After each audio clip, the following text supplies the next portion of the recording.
When a billionaire tech CEO mocked his maid's daughter during a company event, no one expected the tables to turn.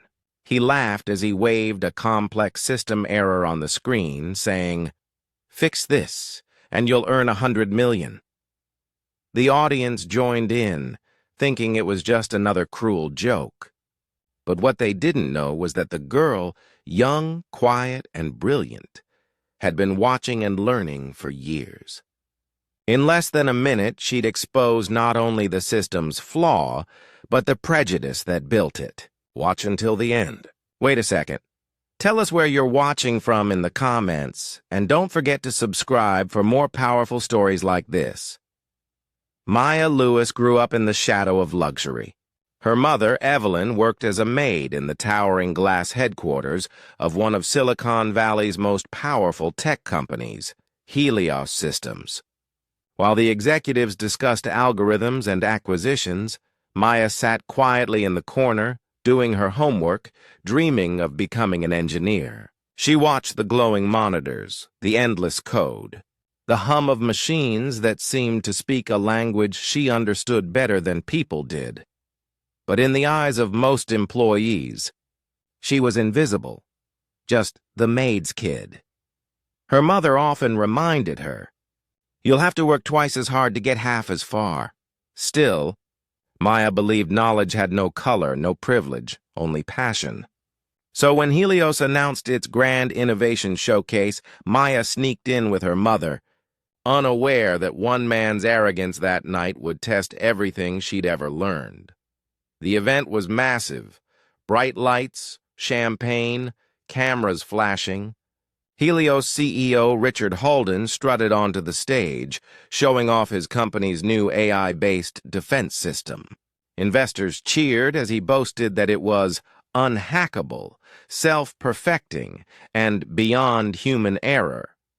Maya watched from the sidelines, eyes fixed on the cascading streams of code on the big screen.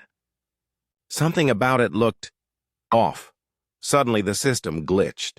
The lights flickered, alarms beeped, and screens froze. Gasps filled the hall.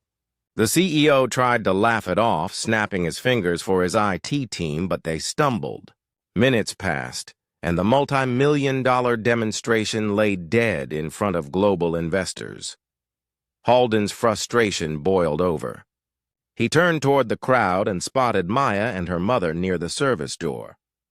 "Maybe the maid's kid can fix it," he joked, his voice dripping with arrogance.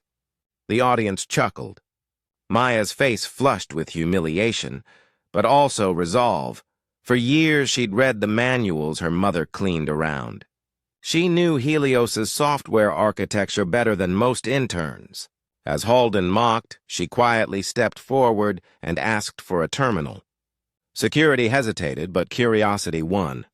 Within seconds, her fingers danced across the keys, diagnosing the faulty line of code that even Halden's experts missed. The system rebooted. The hall fell silent. The monitors flickered back to life. Green lights, restored systems, flawless stability. Gasps echoed through the room as graphs recalibrated, and Helios's unhackable system stood fixed.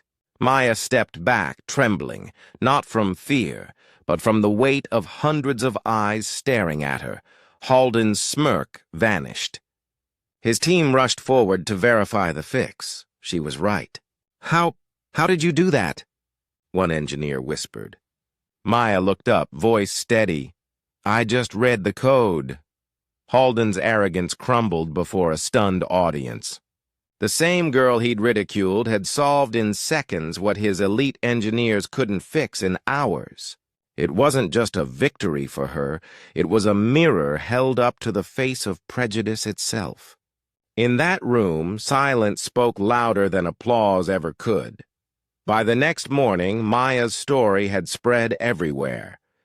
"The maid's daughter outsmarts tech billionaire," headlines read. Universities reached out, offering scholarships. Investors demanded Halden publicly apologize, and he did, though his words carried shame more than sincerity. Evelyn stood by her daughter's side, tears of pride in her eyes. Maya didn't seek revenge. She only proved that brilliance has no boundaries, and talent can come from any corner of society, even the ones people refuse to see. Years later, Maya would found her own company, one that hired based on skill, not status. She named it Equalis. Sometimes justice doesn't roar, it types quietly, with steady hands and unshakable confidence. Where are you watching from? Share your city and country in the comments below. Take care.